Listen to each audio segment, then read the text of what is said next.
Ok. Bueno, pues bienvenidos a la sesión de aniversario de Letras Vivas. Hoy nos acompaña Samuel Hernández. ¿Cómo estás, Samuel?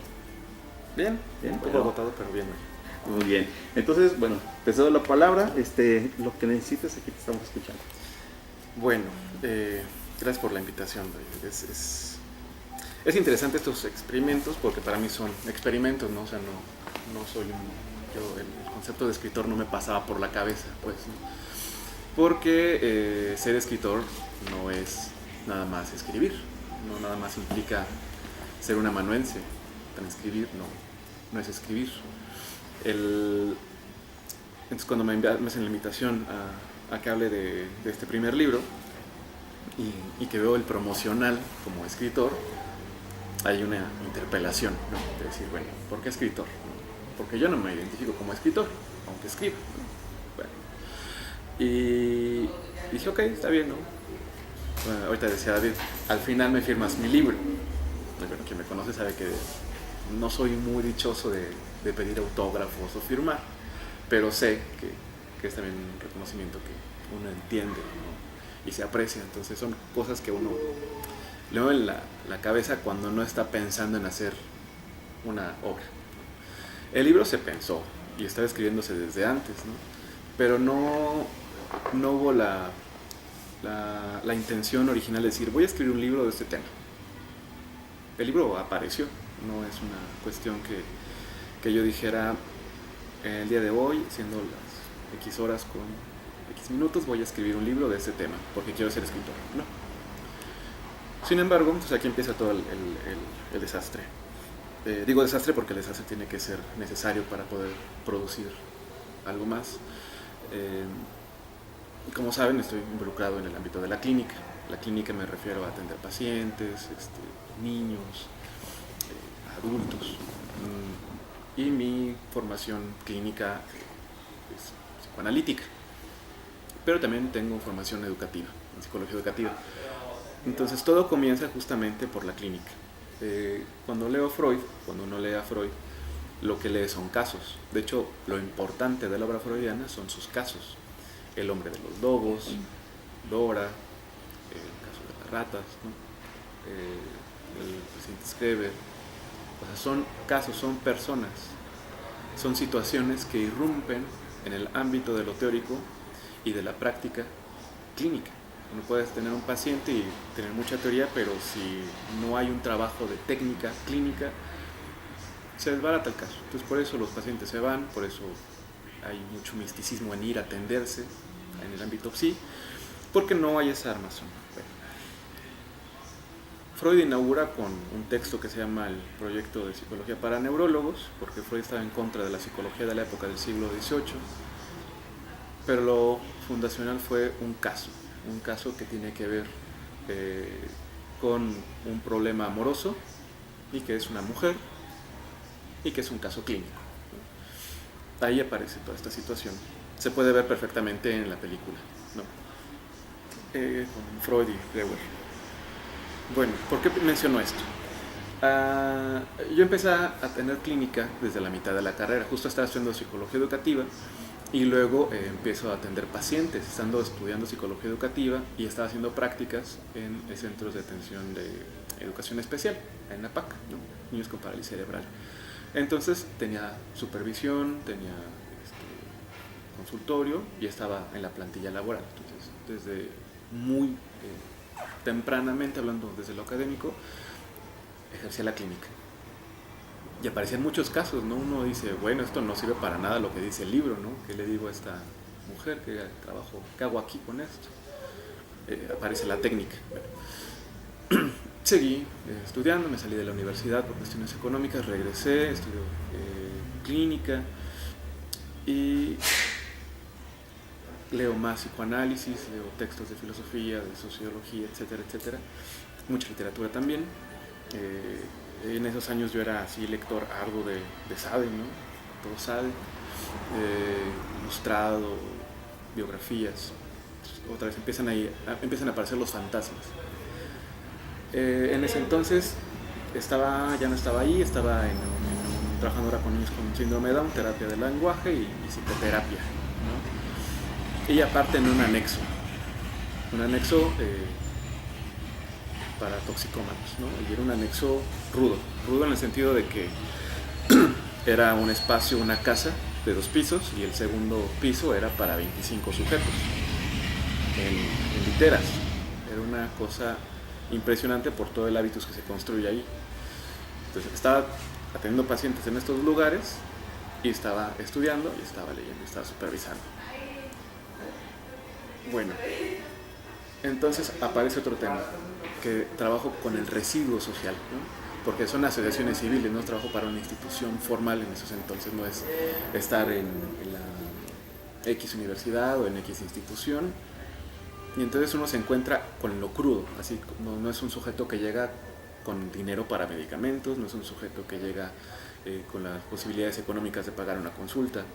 Algunos pagaban con frijoles o con jitomate al anexo, ese era su pago. La gente que llegaba al anexo era gente que llevaban las parejas. Un sujeto fue encañonado por su esposa, él despierta de la embriaguez, 4 sujetos con armas en su propia casa, lo levantan, se lo llevan y lo llevan al anexo. Es un caso, otro paciente pierde un ojo, varios metros de intestino, un balazo, iba a matar a su suegra, una cuestión de acting out. En el espacio que era de chicos con síndrome hay una persona que tenía un diagnóstico de retraso, y cuando empieza a hablar de la situación la estaban retrasando. O sea, empieza a haber un fenómeno ahí de clínico, de rehabilitador de la palabra, más que de rehabilitación del cuerpo. Y digo, bueno, ¿qué pasa aquí, no? Porque he de decir que los textos teóricos que uno lee en su mayoría en la universidad no son tan gratos para el trabajo clínico. Por lo menos yo podría decir eso al día de hoy. Mis lecturas han sido foráneas, interlocuciones con otros colegas, viajar, ¿no? Hablar con otros saberes, y desde ahí uno puede empezar a tejer una clínica distinta. Termino la universidad y empiezo a dar seminarios, ¿no? Porque me empezaron a invitar a dar seminarios con un grupo que era el Núcleo Lacaniano. Ahí estaba estudiando yo muy seguido, y cada clase que hacía mis anotaciones, trabajaba mucho con diagrama y muchos esquemas, y empezaron a aparecer los temas de estudio. Apareció Foucault, el tema de las cárceles, el tema de los manicomios, ¿no? Entonces empiezan a salir temas. Después, en el 2015, coordino una revista que se llama Esquicia y empieza a formalizarse un poquito la escritura. Ya había colaborado para otras revistas, es una experiencia interesante cuando uno quiere escribir de un tema, pero no por ser reconocido como escritor, ¿no? En el sentido de, yo no quiero ser, no sé, un Borges, no pasa por ahí, sino, estoy haciendo esto, tengo este texto, ¿qué hago con esto? Bueno, se empieza a ver una acumulación y un deseo de escribir, y se formaliza un grupo de trabajo en psicoanálisis, y empezamos entonces a dar seminarios de manera un poco más formal en temas de psicoanálisis y ciencias sociales. Entre ellos me empezaron a invitar a dar conferencias aquí, tiendo a salir mucho de San Luis a presentar conferencias y estos temas, y continué la clínica. En ese entonces atendía a una paciente, tenía una hemiplegia, una cuestión, una reacción histérica, habían fallecido, pues sí, muy cercanos a esta paciente, y escucho todo el discurso psiquiatrizante, es decir, todo lo que el psiquiatra del seguro le relataba. Después de tiempo de trabajo empieza a desvanecerse el síntoma, se produce otro síntoma, y estamos en esos tiempos, ¿no? Bueno, entonces pasó el tiempo y fue hasta 2017 más o menos, me parece, que se cumplen 100 años del texto metapsicológico de Dolor y Melancolía. Cuando digo texto metapsicológico, Freud apertura, cuando decimos metapsicología, es que va más allá, es decir, que podemos pensar más políticamente esos textos parteaguas. Y Dolor y Melancolía es el último, es el que cierra. Tuvo una primera lectura, o lo empieza a escribir en 1914, tiene una conversación ahí con Jung, de hecho con Karl Abraham, ahí estaba un distanciamiento. Y Karl Abraham es de los que leen mucho el tema de la melancolía, la cuestión del objeto. Estos son temas de conceptos y técnica, y, bueno, toda la jerga psicoanalítica. Entonces Karl Abraham es su interlocutor para ese texto que va desarrollando Freud en Duelo y Melancolía en 1914, algunas revisiones, algunas anotaciones, y hasta 1917 se publica el texto. Estamos de acuerdo que también estamos en la Guerra Mundial, ¿no? Entonces hay una depresión, hay una cuestión enorme. Freud entonces escribe Duelo y Melancolía. Entonces convoqué a mis compañeros cercanos, a quien quería leer Duelo y Melancolía, y releímos el ensayo de Duelo y Melancolía, son como 15, 17 páginas. Y nos juntábamos en mi consultorio cada martes o cada miércoles, no recuerdo, a comentar el texto. Leíamos un párrafo, entonces trabajamos la pulsión, que es el duelo, la diferenciación con la melancolía, la psicosis alucinatoria, y todos esos fenómenos que Freud observa clínicamente desde su texto, por el tema del duelo y melancolía. ¿Por qué duelo y melancolía apareció? Fue una actividad académica que se me ocurrió, pero justamente era un texto que me ayudó a entender en gran medida este caso, ¿no? Insisto que en ese entonces estaba saliendo de la universidad, tenía ya un recorrido claro de práctica clínica y estaba también trabajando otros textos. Bueno, empezamos y de allí había anotaciones. ¿Por qué duelo y melancolía, no? Y se volvió el tema. El tema de la melancolía fue lo que anudó otros temas como el manicomio. El tema del cuerpo es algo que siempre he estado también como insistiendo en mis textos, en la escritura, o en el trabajo, en los seminarios. Y salió que un día dije, estaría bueno hacer un libro con ensayos de otros seminarios que hemos dado. Y no pasó nada. Se quedó ahí como la idea, un par de días, un par de meses. Yo en ese entonces ya estaba en análisis. Ahorita platicaré la importancia a veces para algunos de lo que es el análisis o por qué algunas cosas se habilitan en análisis. Y un día a las 4 de la mañana, porque es la hora más creativa que tengo, aparece ahí a las 4 de la mañana, 4 y media. Murakami dice en Tokyo Blues, ¿no?, que aparecen unos espíritus a esas horas, y tenía una musa, pues. Entonces, sale la idea y dije, bueno, hay que escribir de esto. Esto es decir, hay que escribir sobre el síntoma que está apareciendo, ¿no? Tanto clínico, social y lo que está apareciendo en las lecturas de trabajo. Y entonces, el título. Para mí lo primero que pensé es cómo piensa uno su libro, y cada quien tiene sus modos de creación.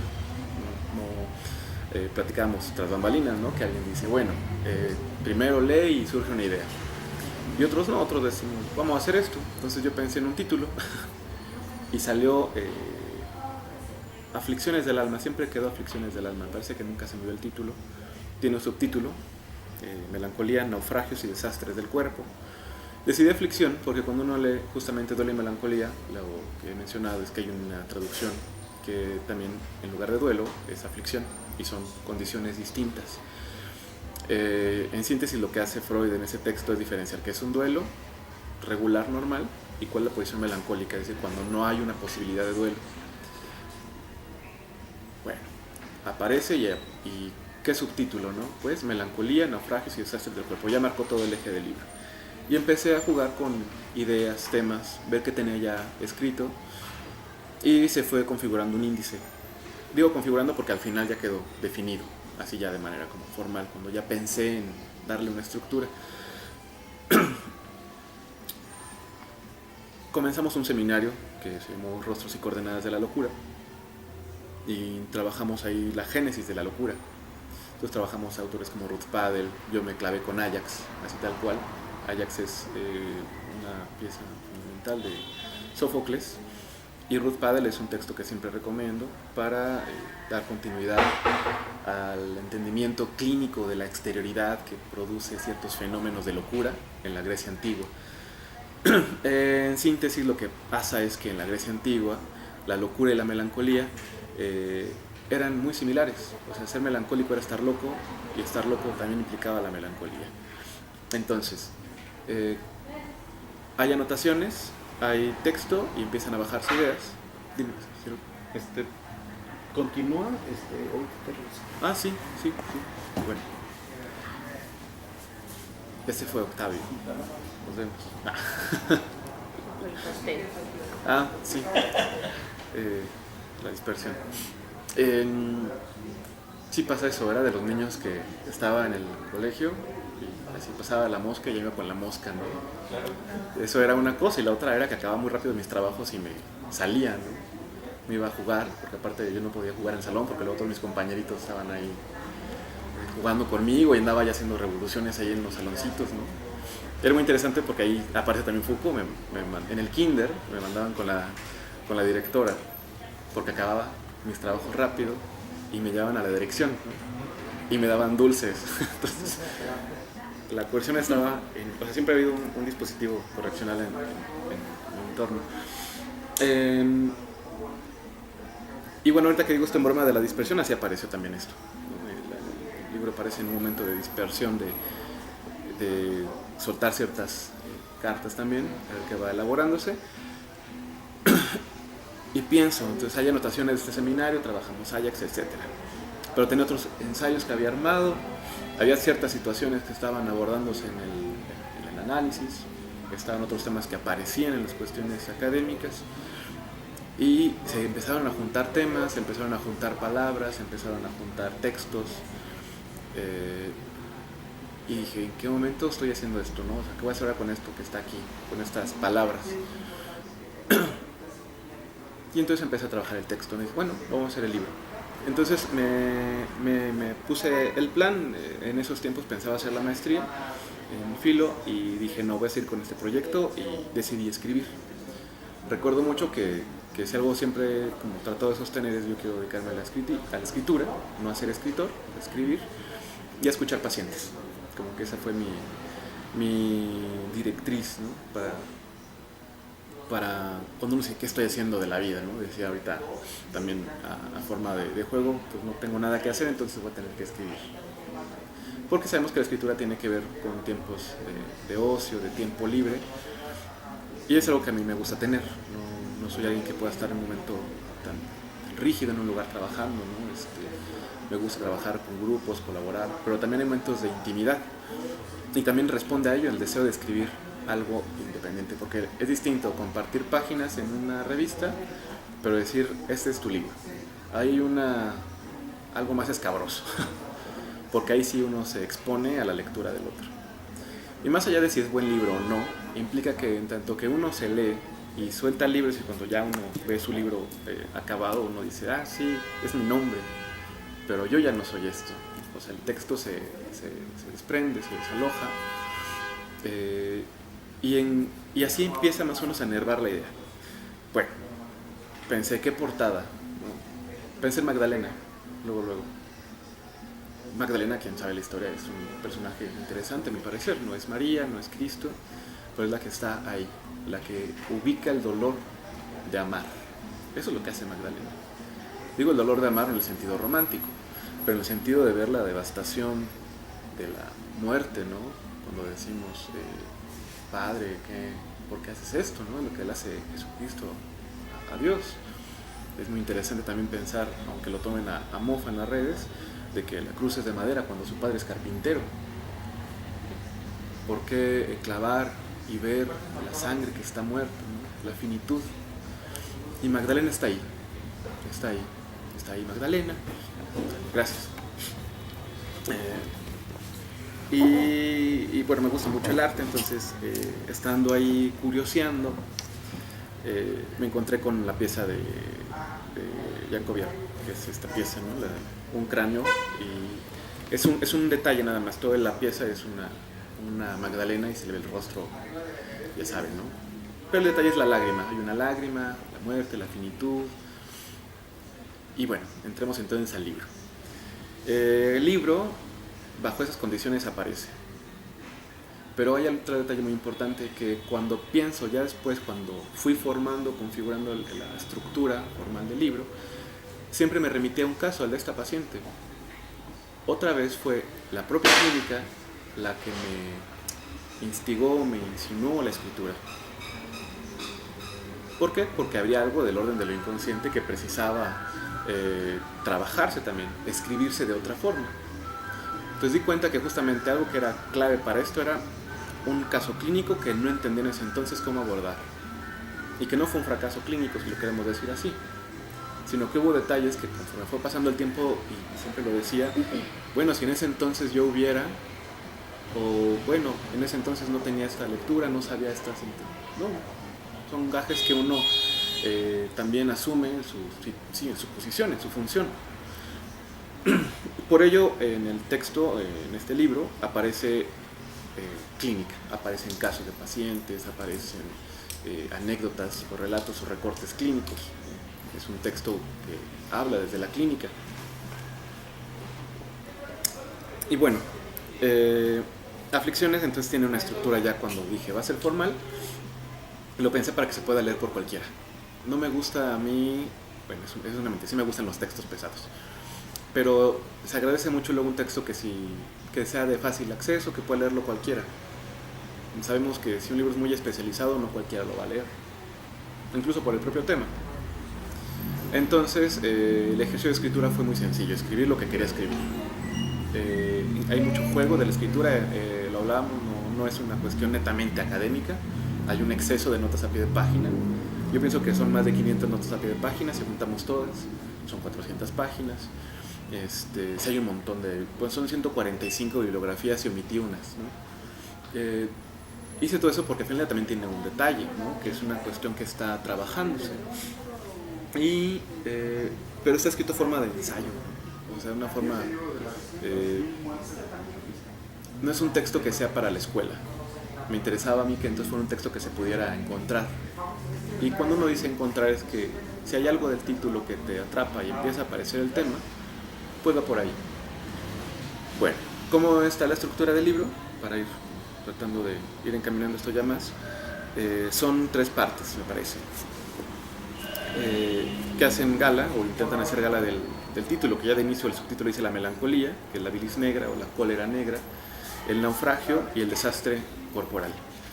Entonces les platico de manera breve cómo va la construcción. El prólogo me lo hace Cuitláhuac Moreno. Cuitláhuac Moreno es una persona que conocí en Guanajuato en el 2015. Compartimos una mesa en conferencia justo a la muerte de Deleuze, que fue hace un par de días. Deleuze mató el 5 o 4 de noviembre, no recuerdo, y fuimos a presentar temas. Entonces ahí nos conocimos. Él habló de la clínica de la melancolía, me parece. Yo hablé de la producción del deseo. Y en fin, en la noche nos fuimos a tomar unas copas, ¿no? Vino California, nos dijo muy amablemente la señorita que nos atendió. Dijo, está 20 pesos la copa, jóvenes, pero acá entre nos es California. Está bien, y queremos brindar in vino veritas, pues. Conocí a Roberto y Alejandra Gudiño de la UNAM. Cuitláhuac acaba de llegar de París, Roberto acaba de llegar de España, también está Alejandra. Pues estaban llegados, tenían pocos meses o algo así, no recuerdo bien, pues estaban llegados de sus intercambios doctorales. Hicimos charla, nos empezamos a encontrar, coincidimos con el tema por azares de la melancolía. Digo por azares de la melancolía porque su tesis doctoral se llama Residencia Infinita en la Muerte y es una tesis doctoral sobre la melancolía, y lo invité a dar un seminario. Entonces, mis notas de seminario aparecen ahí con él, y él me hace el prólogo. Entonces el prólogo de entrada trae el chisme. Hay un chisme de por medio, así, nos conocimos aquí y por esto y esto, ¿no? Y tocamos ciertos temas y nos encontramos con temas. Entonces hay un prologuista que habla del tema y que compartimos ciertas lecturas, incluso lo dice, nos distanciamos del tema, ¿no? Porque hay momentos en que las lecturas no coinciden, no estamos de acuerdo, pero las posiciones son distintas. Leerlo desde la filosofía a estar escuchando a un paciente. Empieza ahí el prólogo. Y hay una introducción que se llama, está en 2 partes, Memento Mori, que para mí es la pieza clave del libro, Memento Mori y disecciones. Memento Mori, pues saben que es recuerda que morirás, justamente como hablando de inicio de la muerte. Tiene toda una estructura de ensayo, incluso momentos un poco literario. Disecciones habla una minúscula introducción en 10 páginas de lo que es todo el libro, más o menos. Y apertura entonces con la primera parte, flujos melancólicos. Los flujos melancólicos habla de lo siguiente: el recorrido de la Grecia antigua hasta la edificación de las primeras instituciones psiquiátricas. Entonces aparece Ajax en la primera parte, con el suicidio melancólico, aparece el tema de Hipócrates y Demócrito, la configuración de la bilis negra, Y justo en esta parte aparecen 3 momentos para pensar las formas de atención clínica o la farmacopea para la melancolía. ¿Cómo curar la melancolía? Entonces hay 3, ¿no? Farmacopea 1. En la Grecia antigua se pensaba que era el eléboro negro para expulsar. Era un agente que hacía expulsar toda la bilis negra. Es el primer momento. El segundo se va a la parte de demonios, procesos y herejes. Uno diría, ¿por qué tendríamos que hablar de brujas y licántropos en la melancolía? ¿No? ¿Pero eso qué tiene que ver? ¿Eso le quita seriedad al trabajo? Pues no, porque cuando uno sabe que en estos bestiarios del siglo XVI, con la cuestión de la caza de brujas, con toda la destrucción del cuerpo, con la forma de lo animal, la razón, y empiezan a interpelar a Dios, hay un problema enorme. Cazan a las brujas, matan hombres lobo, son herejes. La exposición de la bruja tiene que ver con el saber, con la medicina, con problemas jurídico-político, médicos. Los licántropos tienen que ver con toda esta cuestión del cuerpo, ¿no?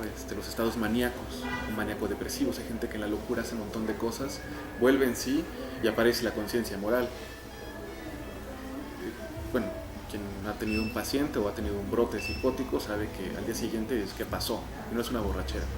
Hay algo del orden de lo real que se apareció y que me regresa en culpa, ¿no? Entonces, si hay culpa, entonces, ¿qué pasó aquí? Eso hizo Ajax. Ajax mata a todo el ganado porque lo enloquece una mujer, y entonces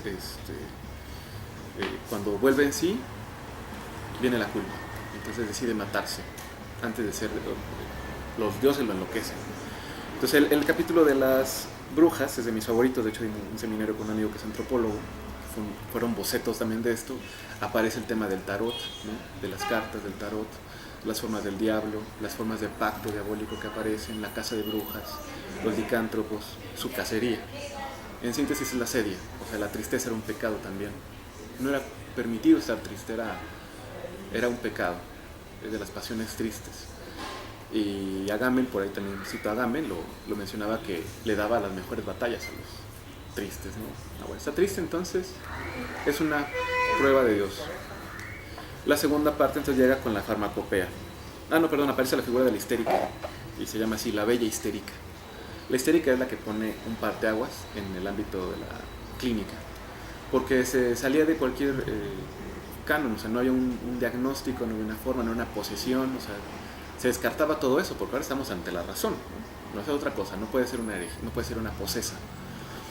Incluso los exorcistas saben que tienen una amplia gama de estudios psiquiátricos, psicológicos para descartar y decir no, que es una histeria, y para insistir en la razón.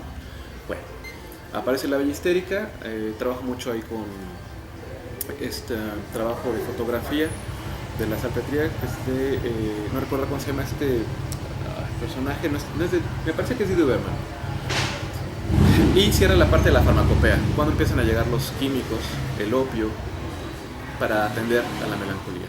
En estas épocas la melancolía seguía siendo una enfermedad, no era la situación de la depresión que conocemos ahora, empezaba ahí a configurarse. La tercera parte de este primer punto del flujo son las cárceles del deseo, donde literalmente se entra a ver qué pasa con las instituciones psiquiátricas, cómo vamos a rectificar, valorar otra vez el cuerpo y evitar que esté triste. Aquí es importante porque entonces toda la producción del sistema capitalista, cuando hay un depresivo, se va para abajo. Y entonces ahí aparece la figura de las cárceles del deseo para entonces los manicomiales, los fármacos un poco más formales, en fin. La segunda parte tal vez es de lo que más compete, y se presentó un boceto en la revista anterior de Esquicia, que es la clínica de la melancolía. La clínica de la melancolía son 2 puntos. Uno es el dolor de existir, concepto de Lacan, el dolor de la existencia, esa es la melancolía. Y el otro se llama, bueno, no sé la fluoxetina, pero si leen el título es la fórmula química. ¿Por qué se lee como una fórmula química? Porque no se podría decir. Se tendría que decir otra cosa, se le dé otra forma. Bueno, dolor de existir inaugura y empieza a hablar ya del psicoanálisis, ¿no? El problema del psicoanálisis, con lo que siempre lidiamos en psicoanálisis, es con el tema del amor. Es una beta aún romántica, con Lacan se extrae eso. y empieza la clínica, aparecen los casos de pacientes, ¿no? Problemas amorosos, las rupturas que llevan a las depresiones, los momentos en poner el cuerpo como sede de amor, y es ahí el problema, otra vez el amor, ¿no? Ahí inaugura. Viene un ensayo, una interlocución con Abraham Freud en su texto de Dolor y Melancolía. Viene también la parte de Erótica del Dolor. Erótica del Dolor es uno de mis ensayos que me gustó un poquito más, y justamente habla o abre con un epígrafe de Nietzsche, que Nietzsche plantea a un sujeto la cuestión del dolor de la existencia, que es un hijo que está muerto, que lo tenga ahí para que sepa, ¿no? Que lo deje morir, porque diría, entonces, ¿qué sentido tenerlo aquí si no va a estar cuidándolo, ¿no? O sea, la orilla. Entonces, hablamos toda la cuestión de cómo hay una erótica del dolor, lo que se puede entender incluso en psicoanálisis con Lacan como el goce, ¿no? O sea, ¿por qué se goza? O sea, hay un disfrute de este dolor. El dolor de amar también, ¿no? Hay un texto de Nacio que se llama. Y viene una parte de burla o mofa que se llama Ánimo, tú puedes ser feliz, ¿no? Entonces, ahí trabajo con Byung-Chul Han, Jorge Alemán, justamente para reivindicar la potencia de la melancolía como un lugar de decir, no voy a estar feliz ante tu mundo donde lo que más son fantasmas. Ahí entonces es este primer corte. Fluoxetina es justamente un pequeño manifiesto antipsiquiátrico, donde decir, no usemos fármacos, pensemos de otra manera, el fármaco como destructor del sujeto. Y esto surge también de la clínica, ¿no? Había pacientes que estaban medicándose con pues, antidepresivos y no soñaban, era extraño. Otros soñaban mucho. Había ciertas reacciones ante el fármaco. Entonces ahí aparece un pequeño comentario psiquiátrico con el uso de los fármacos. No estoy en contra de los fármacos, pero sí de las formas en que cómo se ha sido abusado, ¿no? Del fármaco como el primer eslabón de agarrar para curar o para subsanar el dolor de existir. El fármaco no va a colmar el dolor. El malestar no se cura con una pastilla ni con un alcohol. O sea, el fármaco entonces tiene un nuevo sentido ahí. Porque ya no vamos a estar abogando, ¿no? Habría que pensar cuál sería el dispositivo, la forma de hacer uso de los fármacos. Y se contesta en un apartado que tiene que ver con las destrucciones, en un pequeño manifiesto de la destrucción, también le digo así, porque abogo por el uso de las drogas. Pero bueno, entonces, la tercera parte con la que cierra el contenido teórico, entre comillas, de este primer libro, es tal cual así, las destrucciones. Son dos momentos. Uno que titulé Tormento, Ruina y Colapso, y en este apartado 6 se habla de la excesividad, la sexualidad desenfrenada. Entonces hablamos de la teoría queer, del feminismo, todos estos temas que convocan a pensar otra vez los cuerpos en Occidente. Y vienen 4 puntos ahí interesantes. Desvestir a la muerte, que hablamos de la anorexia, o la forma de hacerse de un cuerpo cadavérico, se llama así, desvestir a la muerte, pero tiene un juego de subrayado de escritura que se llama vestir la muerte también. Le sigue agujas, tintas y cortes en la piel, es un comentario en el tono de los tatuajes, ¿no? O sea, ¿por qué en la época nos estamos marcando o inyectando tinta, rompiendo la piel para inscribirnos desde otro lugar? Ahora hay un auge del tatuaje, ¿no? Es más que visible, tiene que leerse como una nueva forma también de hacerse de un otro cuerpo. Cierra con Yonki. Yonki abre con William Burroughs, saben que el beat, con el uso de las drogas.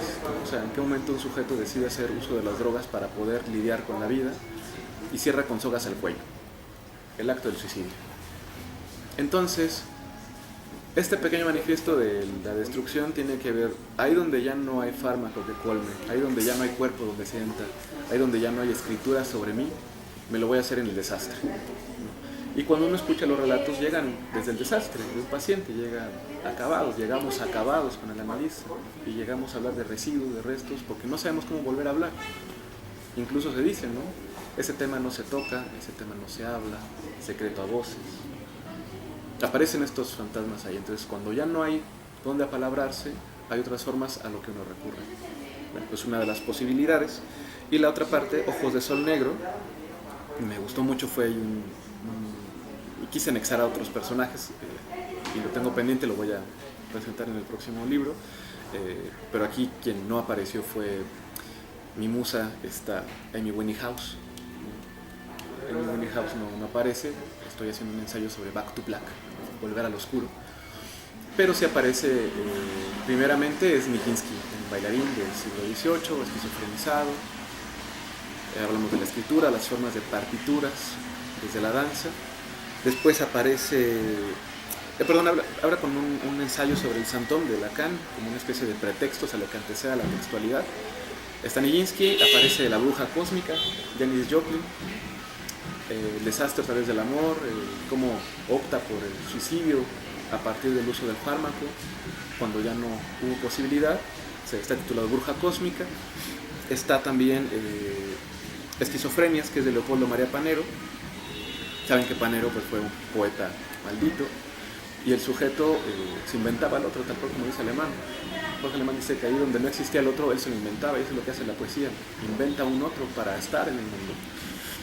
Entonces ahí aparece un pequeño homenaje a Panero. Son evidentemente autores con los que, más que identificar, uno se enlaza, ¿no?, por algún tema. Y cierra con secobarbital. Secobarbital, sabemos, es el fármaco para también lo que utilizó esta Pizarnik para matarse. Ahora sí, porque tuvo varios intentos, falló, pero al final sí logró. Entonces secobarbital es el texto que está dedicado a Pizarnik, y ahí empieza justamente con una discusión de por qué hay que repatriar a los poetas, ¿no? Porque Platón los expulsa, entonces hay que volver a traerlos. Entonces hago un recorrido. Pizarnik muere y hay un recorrido de sus versos. No psicoanalizo a ningún autor, al contrario, los leo para tratar de explicar ciertos fenómenos de creación desde la melancolía. Y cierra con un epílogo, que es la parte para mí también interesante, que podría decir todo, y es la renuncia del autor. En el epílogo está la renuncia, es decir, aquí el texto termina, como autor lo desprendo y ya no hay libro. Por eso el concepto de escritor lo pensaba como algo estático, y justamente el escritor tiene que ser escritura. Tendremos que ser aquellos que escriben, ¿no?, si nos gusta escribir, sea lo que uno escriba. De ahí que, por ejemplo, yo pusiera en duda esta cuestión de la palabra escritor. En gran medida eso es lo que habla el libro, ¿no? Es un recorrido genealógico de la melancolía. Habla de la clínica, habla de textos literarios, piezas de arte, menciona la danza. Y es un libro que pues ya no es mío, ¿no? Uno suelta el texto y ya se acabó. O sea, ya ese libro ya no está, ¿no? Ya se desvanece, incluso por ahí se escribe. Ahí aparece, me parece que es cuando está el fenómeno complejo, ¿no? Uno tiene que cortar con el libro también, hacer un duelo de su escritura para pensar si uno va a seguir escribiendo o si nada más se necesita escribir. En mi lugar podría decir que la escritura va a seguir, definitivamente.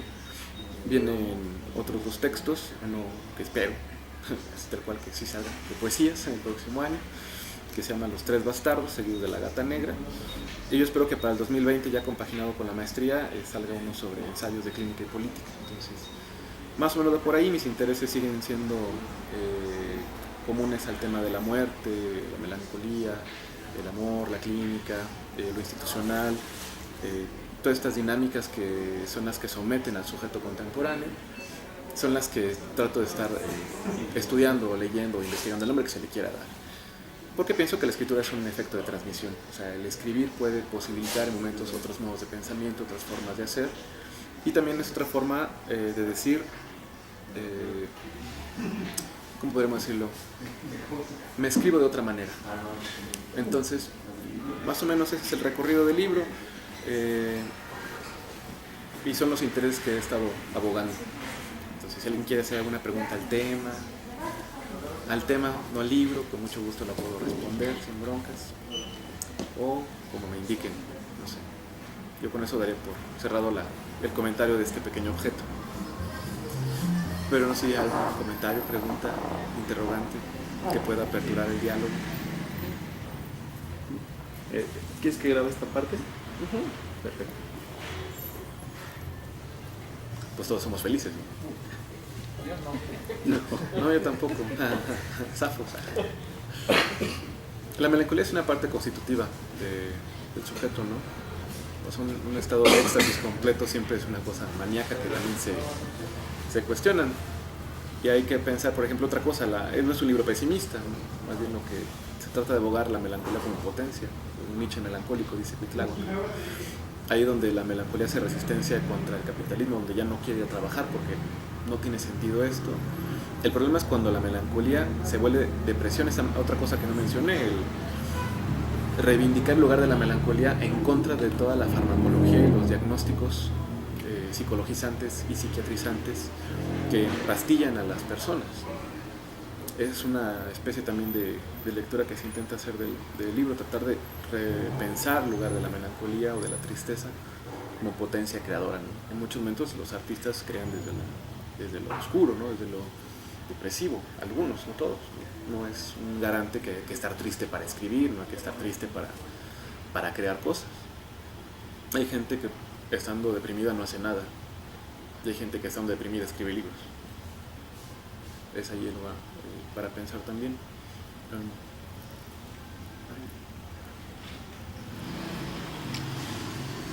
No sé, ¿algo más?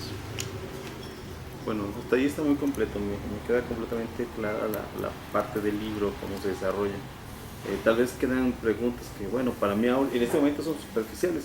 Me falta todavía la parte de las destrucciones, que es lo que estaba viendo ahorita. Me quedé hasta esa parte que comentaste, que después del fármaco, sí me quedo así como de, bueno, si no se cura con medicina, ¿con qué se cura? ¿Sí se puede curar la melancolía? Yo creo que melancolía no, yo pienso que no. Uno tiene que evitar la soledad, ¿no? De la escritura, Blanchot, todo lector que ubica a estos autores sabe que el ejercicio de la escritura es solitario. Digo escritura porque yo pienso la escritura como un modo de pensar distinto, no es escribir el papel. Pero una melancolía es... explico qué es la melancolía. En todo el recorrido histórico, la melancolía, no la tristeza, no la depresión, es la locura negra, la cólera negra. Melas colé es la traducción. Y esta locura negra, esta exterioridad, este oscurecimiento de la mirada, de la razón, que venía de los dioses, después viene de todo el monstruo capitalista, a veces entristecía a las personas, claro. Pero ahí es lo importante de Freud. Freud, cuando habla de dolor y melancolía, dice, para que un sujeto pueda volver a amar, y cuando dice Freud amar tiene que ver con volver a hacer lazo, con volver a saber estar con el mundo, es decir, que haya un otro, implica que reconozca la pérdida. Cuando alguien pierde algo muy querido, algo amado, está investido, está recubierto de un montón de afectos, de un montón de historias que genealógicamente, históricamente lo recubren, ¿no? Pasa mucho, por ejemplo, que a un niño le duela la muerte de su mascota, lo sufre más que un adulto cuando fallece el abuelito o la abuelita. Puede fallecer y el niño está, sí, bueno, se murió, pero el perrito es la muerte también del niño. ¿Por qué? Porque entonces uno embiste de un montón de afectos algo del orden también fantasmático, que cuando se nos va también nos vamos nosotros. Se pierde el objeto y con ello lo que Freud diría el yo. Entonces, cuando se pierde este objeto y se va el sujeto con él, se desaparece. Entonces ya no hay posibilidad de volver a querer otra cosa. Dice Freud que la melancolía se hace notar por una desazón del anímico, un hastío de la vida, por la incapacidad de amar. Un melancólico no es que no quiera, es que no puede querer, no sabe querer otra vez, no puede, está fracturado eso.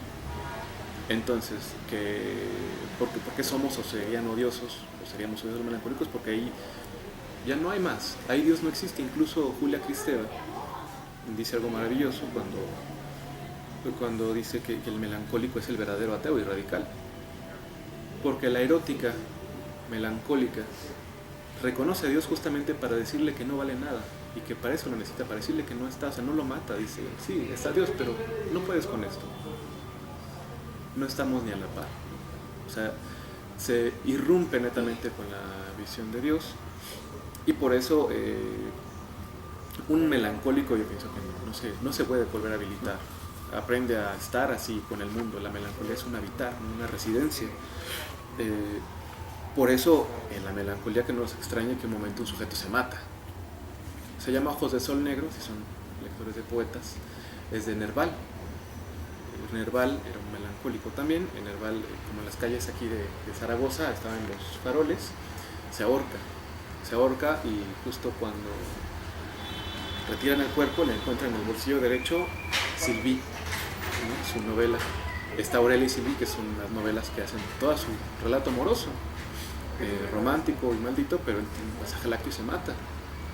El suicidio, por ejemplo, hay gente que está insistiendo en suicidarse, pasa eso, pero hay gente también que es suicidada, que lo orillan a que se mate, pero a veces un melancólico ni aparece, ¿no? O sea, un melancólico puede estar encerrado, un melancólico a veces no va a análisis, no aparece, porque ya no hay un interés en el mundo, ya no hay una energía, por eso entonces se olvida del cuerpo, se olvida de que hay un otro, se olvida de comer, y no le pasa por la cabeza.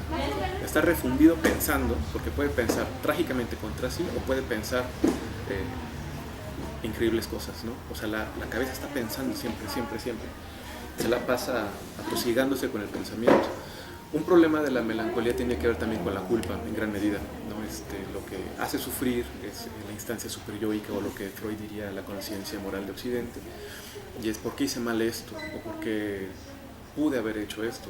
Uno de los reproches amorosos cuando fallece alguien en el duelo es: no le dije esto, y siempre se habla bien de las personas, siempre se habla bien de las personas en el duelo.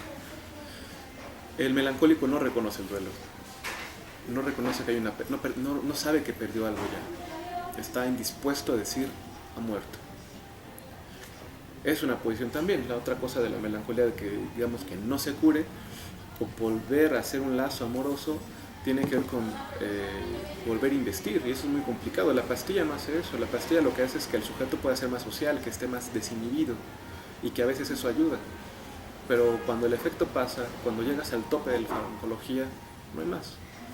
Hay gente que, estando en análisis, hacen cosas, choqué, me clavé un cuchillo, me tatué,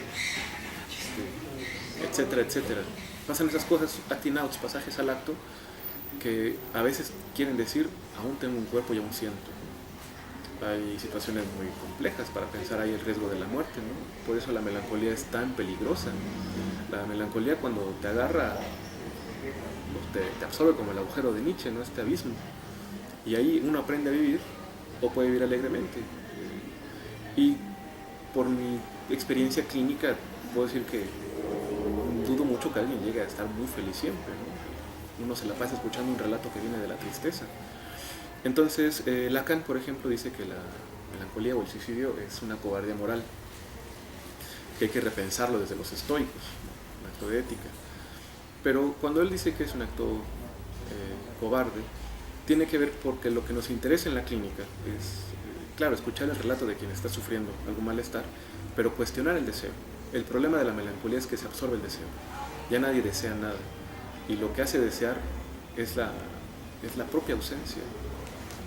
Entonces, pensar la melancolía como incurable tiene que ver porque va del orden por fuera de lo corporal, ¿no? O sea, no es una cuestión que llegue directo como una cuestión farmacotecnológica, porque alguien puede decir: bueno, es que mi papá es depresivo, más depresiva, yo voy a ser depresivo. Hay gente que no, hay gente que desde antes, en todas las historias fantasmáticas, ya hay algo que le da la tristeza. Decía Busquet, por ahí lo está citado, ¿no? Hay una herida que me antecede y yo nací para encarnarla. Entonces uno puede pensar por los licántropos estaban malditos genealógicamente, eran sujetos comunes, los mordía algo y ya le cayó la maldición de otro y era irreparable. La forma era matarlo o que fuera con la bruja. O sea, el licántropo lidiaba con estos márgenes de la muerte, del desastre. La depresión es otra cosa. Una cosa es una enfermedad moderna, la depresión. Hay un montón de fármacos, son accesibles, son muy económicos. A algunos les funciona muy bien, a otros no. Uno puede ir a la tienda sin recetas y los compra. Uno puede ir ahorita a la farmacia a pedir fármacos y se los mete y no pasa nada. Desde los más sencillos hasta los más complejos, pero habría que ver si funcionan. Yo lo que he escuchado es de que no. Y no en el sentido de que no apoyen, claro que hay que lidiar con el fármaco. Pero cuando un paciente me dice: no he soñado, si pensamos con Freud, el sueño habilita lo que uno desea. Cuando alguien sueña, está hablando el inconsciente ahí también. Pongo mucho el ejemplo siempre de los pequeños, cuando uno despertaba y se les fumaba, ¿no? Como los mapaches cuando están lavando sus alimentos en el agua, no se han visto que agarran un pedazo de hielo y se desvanece. De pequeños algunos hacíamos eso, ¿no? Despertabas y hacías la acción, o sea, aparecía y lo encarnabas. Y dabas cuenta que no era así. Porque entonces en las separaciones pasa mucho la psicosis alucinatoria del deseo. En un duelo escuchan voces, ven a las personas. Cualquier separación de tipo amorosa con el animal, con una pareja, con la familia, aparece un fantasma y existe, el sujeto lo produce para que esté ahí. Y entonces no es una cosa de locura, es una forma de hacer la realidad, es el delirio como una composición de la realidad. Ahí opera el fármaco a veces para mediar, pero hay momentos que cuando escuchamos a un paciente que está así, casi en la psicosis, o que está en el llanto, por ejemplo, empieza a hablar de cosas que no hubiera hablado en otro momento, y que justamente la pérdida lo hace hablar a ella, y produce un duelo, y produce otra forma de volver a hablar. Lo que hace el análisis es eso, que un sujeto pueda volver a creer en el mundo, volver a enlazarse con el otro, pero que tiene que ver justamente no por la pastilla, sino porque haya un otro que le haga un eco de su existencia. Porque para el melancólico no hay otro, ya está acabado. En fin, ya luego me hablo, ya. Muy bien. Sobre ese tema, ¿quieren preguntar algo más?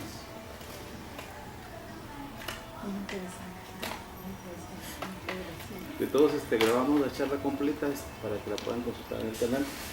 Bueno, a mí me gustaría preguntar, Samuel, ¿qué sigue para ti? Obviamente en parte de la creación. Pues, principalmente. Pues estoy escribiendo. Tengo ya 2 años dedicándome nada más a atender pacientes, dar seminarios, escribir.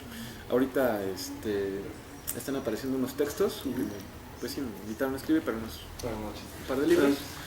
Pero justo les platicaba que espero que el próximo año atreverme, porque es un problema. Ahí sí, como es un rollo más literario, más poético, más artístico, implica otras cosas. Es un pequeño libro de poesías que se llama Los Tres Bastardos, seguidos de una gata negra, y que aborda el tema inicialmente con un ensayo de lo animal. Y el tema otra vez tiene que ver con la cuestión de la muerte, la desaparición. Y está, tengo que decirlo, está dividido bajo animales también, ¿no? O sea, cada capítulo tiene nombre gris, negro,